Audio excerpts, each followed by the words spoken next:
Do you believe that one man could deceive an entire city in the name of God? What if the one everyone trusts is actually the quietest predator? This is a story of a respected pastor, of a betrayed woman, and a revenge so calculated that it turned faith into fury and silence into justice. Get ready, because what the story you're going to hear now can change the way you see the truth behind appearances. In the heart of the small town of Mbale, where the days begin to the sound of chickens and Sundays are sacred, there was a figure that everyone respected, Pastor Elias Mwanga. Tall, soft-spoken, and with a penetrating gaze, he led the Light of Redemption Church, the largest congregation in the region. His name was synonymous with faith, leadership, and inspiration. Elijah was more than a preacher. He was a symbol of stability in a world full of chaos. During the pandemic, he was the one who organized food baskets for needy families. In times of drought, he promoted vigils and cry cults, marriages, baptisms, counseling. Everything passed through his hands. He was the kind of man who seemed to have an answer for everything, and who, for many, had direct access to God. The church was always crowded. Faithful came from neighboring villages just to hear his preaching. Young people saw him as a mentor. Ladies considered him a son. Men, even the most skeptical, respected his presence. And for single women, Elijah was a distant but charming dream. But no woman was as close to him as Miriam Namakasa, his secretary for more than 5 years. Miriam was intelligent, reserved, and extremely efficient. He controlled the pastor's schedules, organized documents, coordinated meetings, and, of course, listened to everything. She was the one who knew when he was in a good mood or bad mood, who saw his eyes before and after each sermon. Their relationship has always drawn attention, but few dared to comment. After all, she was discreet, and he was a shepherd, untouchable.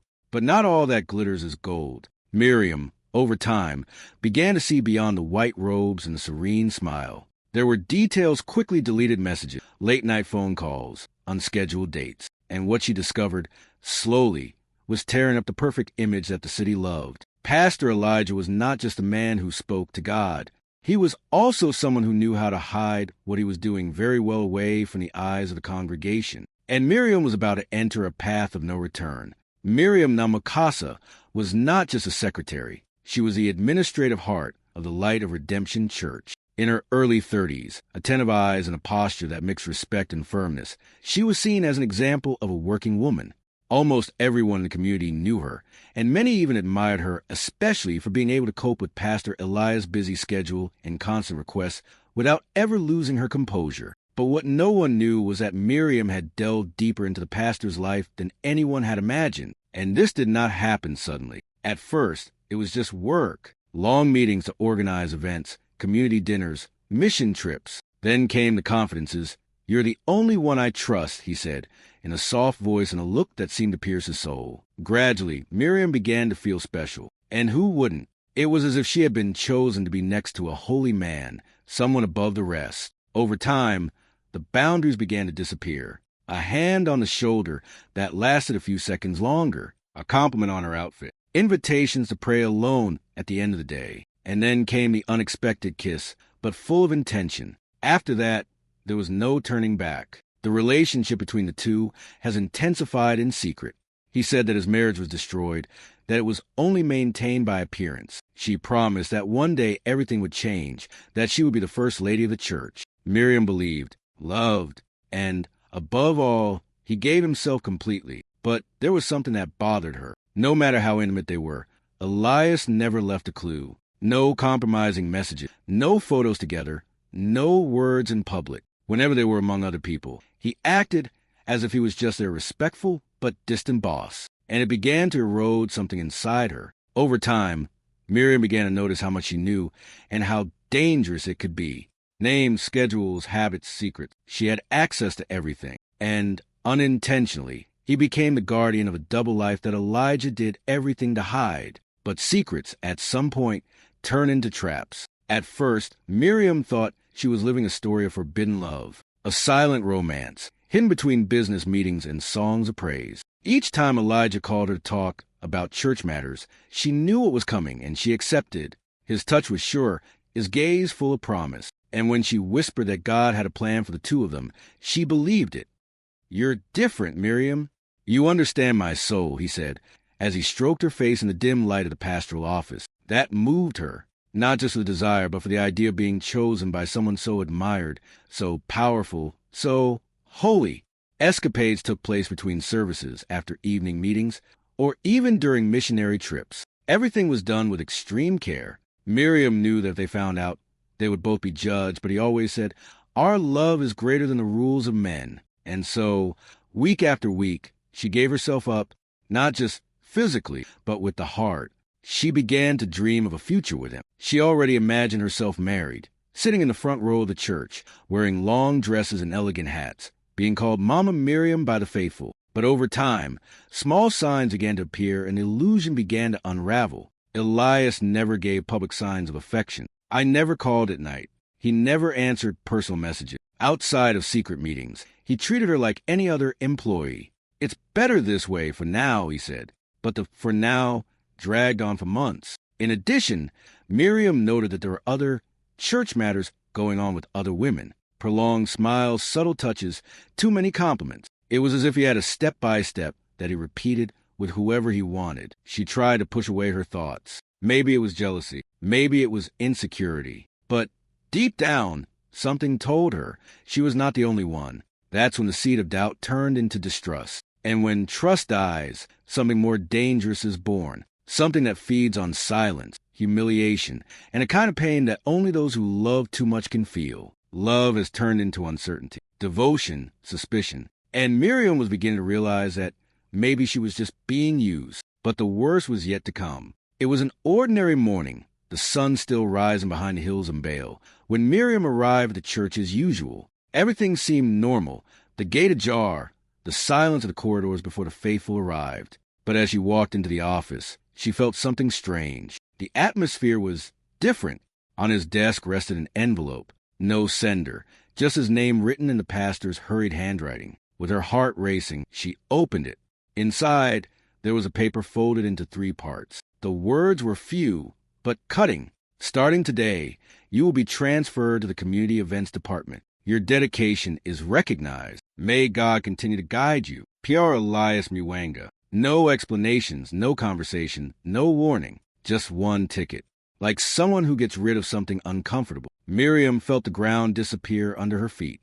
Everything they experienced, all the promises, all the nights he said he loved her, discarded on a piece of paper. She tried to look for him that day, but he was in prayer, locked in the pastoral hall. In the following days, he dodged, avoided crossing her, and when he finally faced her, he only said, "It's better this way, so as not to raise talks. It's the best for everyone." And as if that wasn't enough, the following week, during a special Sunday service, the pastor made an announcement publico, calmed the temple packed. He presented to the church his new phase of spiritual life and sentimental. "God restore my marriage," he said with a humble smile. "I am here to honor my wife, my family, and the mission he has entrusted to me." The community erupted in applause. The women were crying with emotion. Couples embraced. But in the back of the church, Miriam watched in silence, her eyes full of tears and her chest full of something new, anger. It was not only discarded, she was erased from history, demoralized, used and replaced as if it had never existed. That morning,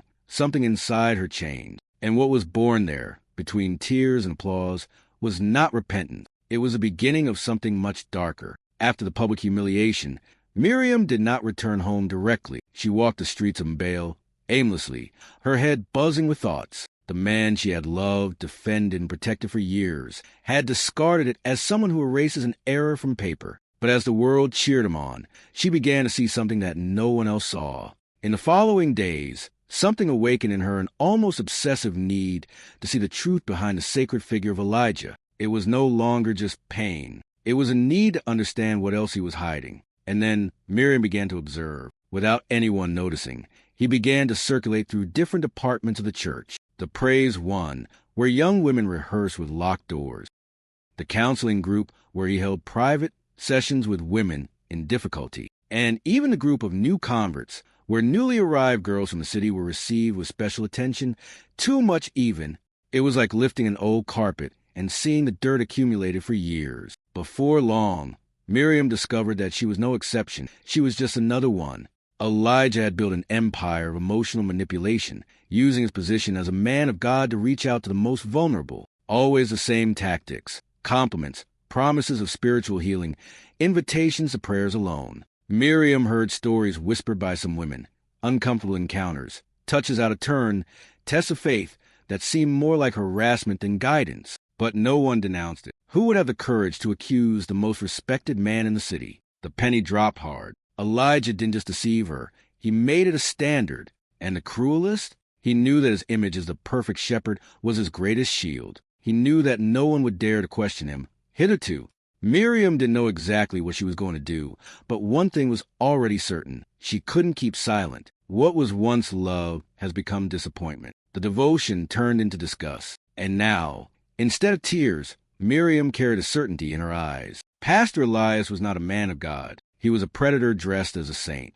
And the city still had no idea of the monster that lurked under the altar. A few weeks after Miriam's transfer, a different atmosphere took over the Light of Redemption Church. Murmurs ran through the aisles, eyes crossed with curiosity, and the name of a new young woman began to be whispered between the pews. Sarah, the youngest singer in the choir, only 22 years old. She was beautiful, charismatic, and had just arrived from a neighboring town. During the services, Elijah began to publicly praise her for her angelic voice and her unwavering faith. At first, they seemed just pastoral words, but to Miriam, it sounded like an old script being reenacted. And then came the special Saturday night service. The temple was full, decorated with flowers and soft lights. On stage, with a wide smile and a choked voice, the pastor made an announcement that took everyone or almost everyone by surprise. Brothers and sisters, after a time of prayer and divine direction, the Lord restored my heart and showed me a new path. Today, with joy and humility,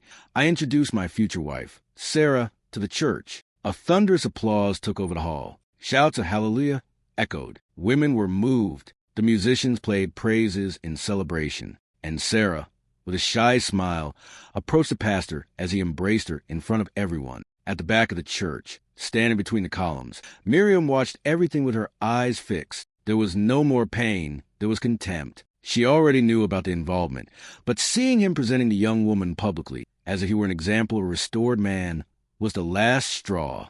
Elijah didn't just dismiss it. He continued with the same game, now with another woman, and turned the entire church into an audience for his staging. It was as if he mocked the past, as if he stepped on everything they had experienced. Miriam left before the service ended. He walked unhurriedly, with his heart burning and his mind spinning.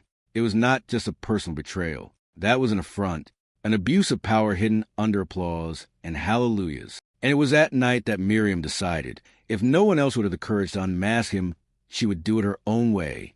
After the announcement of the new engagement, Miriam stepped away from work at the church, but not from the desire to know more. She no longer looked at Elijah with love or pain now. It was with coldness and analysis. Determined to understand how far he was capable of going, she began to follow him discreetly, not out of paranoia, but out of instinct. And what she found made her even more disturbed. Unaware that he was being watched, the pastor continued with his routine of spiritual accompaniments. He visited the homes of young people who had recently arrived in the city under the pretext of helping them on their journey with God. He brought groceries, prayed for them, gave advice, and then insisted that they meet alone at alternative times. Some resisted. Others, more vulnerable, did not know how to react. Miriam watched from afar. I wrote down the places, the times, the names of the girls. I spent hours hiding in narrow streets, watching the entrance of simple houses, listening to quick conversation. Sometimes, Elias would leave smiling. Others, annoyed.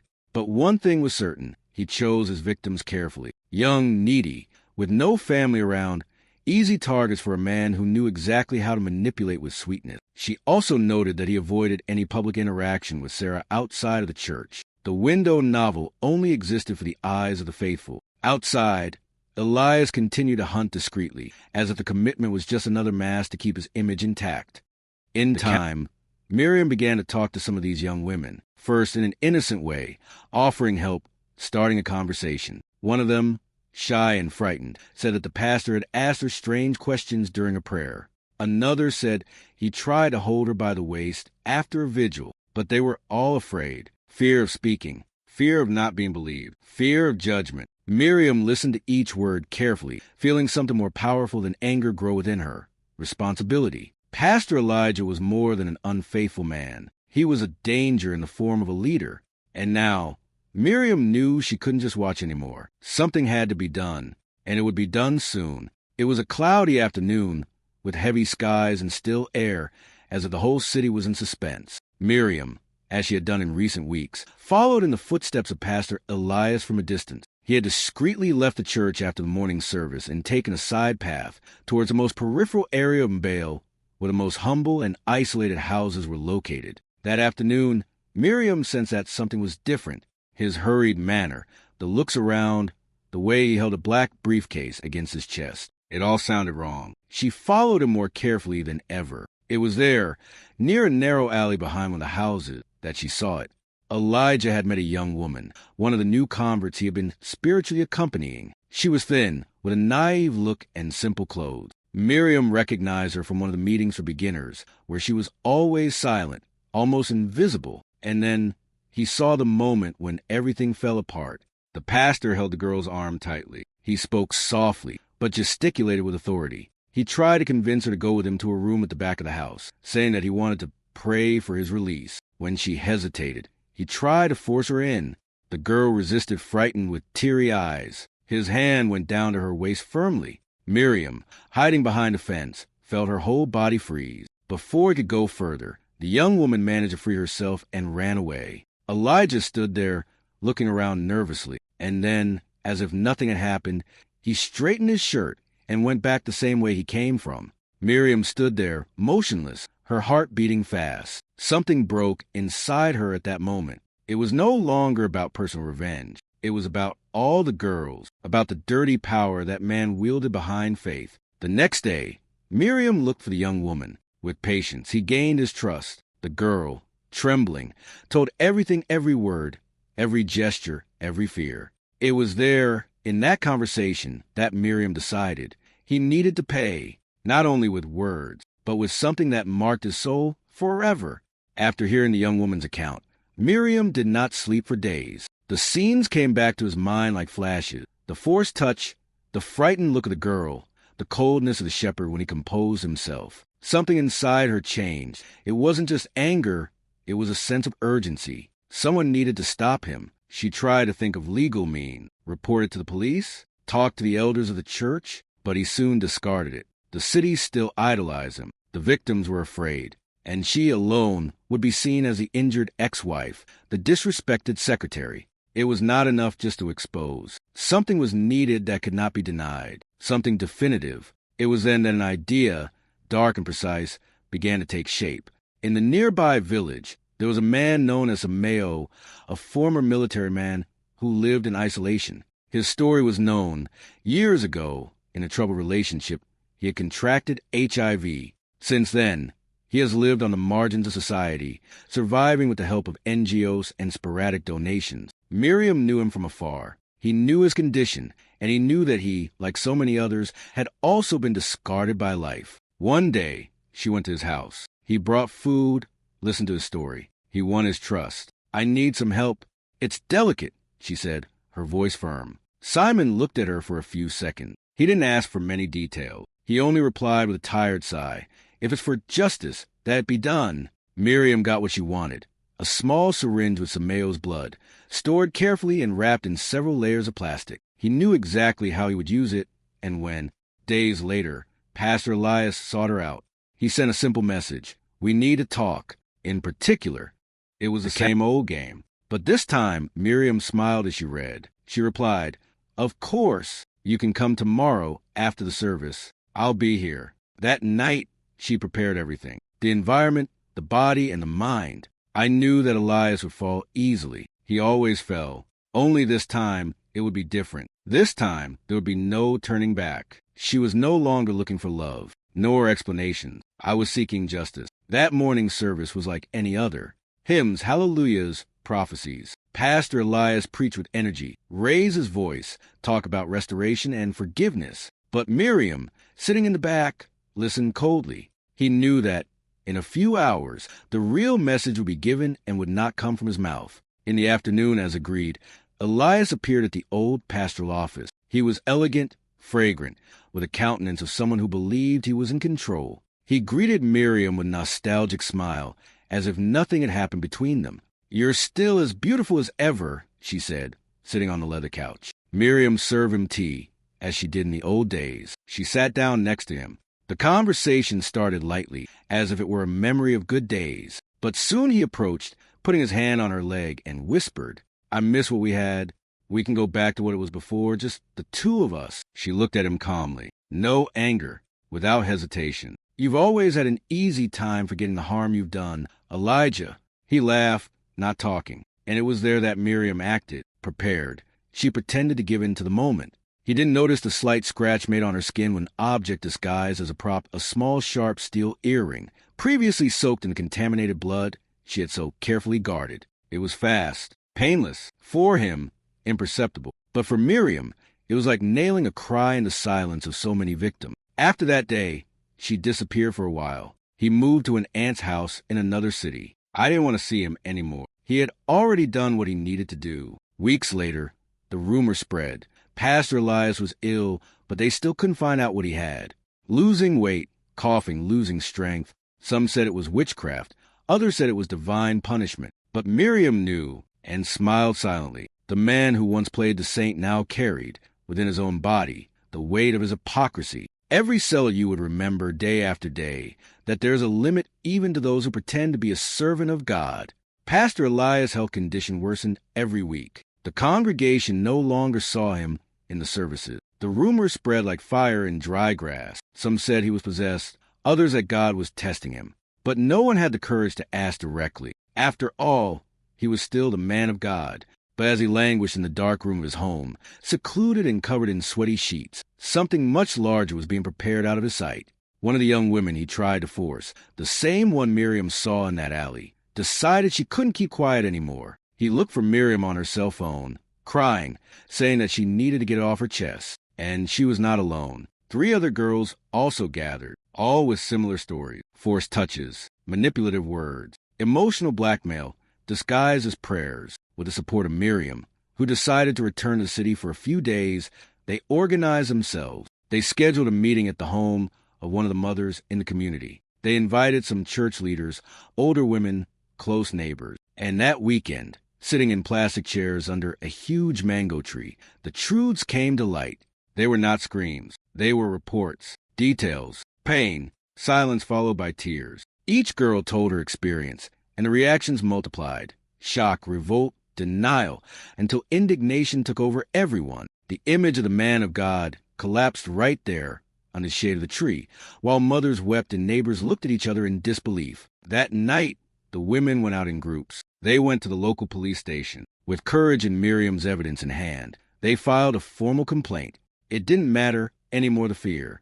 It didn't matter the reputation of the church anymore. The city needed to know the truth, and justice needed to act. Hours later, the police went to Elias' house. He was weak. He didn't react. He just cried. He asked for forgiveness. He tried to explain himself, but it was too late.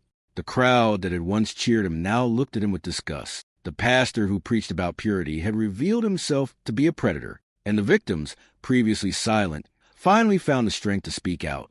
The city of Baal would never be the same again. The arrest of Pastor Elias caused a commotion that crossed the walls of the church and spread throughout the city. Local newspapers reported on the scandal. Religious leaders tried to keep silent, but there was no longer any way to hide what had been revealed. The man who preached about salvation was, in fact, the ruin of many lives. At the police station, he remained silent. No justification, no prayer, only the weight of sickness and the emptiness of one's own sins. The church, now empty, became a symbol of a collective error. For years, everyone had applauded, knelt, offered, trusted, but no one had questioned. The community felt as if they too had been deceived not only by Elijah, but by their own blind faith in an untouchable image. Meanwhile, Miriam walked the streets with a different posture. She was no longer the woman in love, nor the submissive secretary. She was now the living witness of a truth that was almost silenced. One day, sitting by the river that cuts through Baal, she met one of the girls she helped.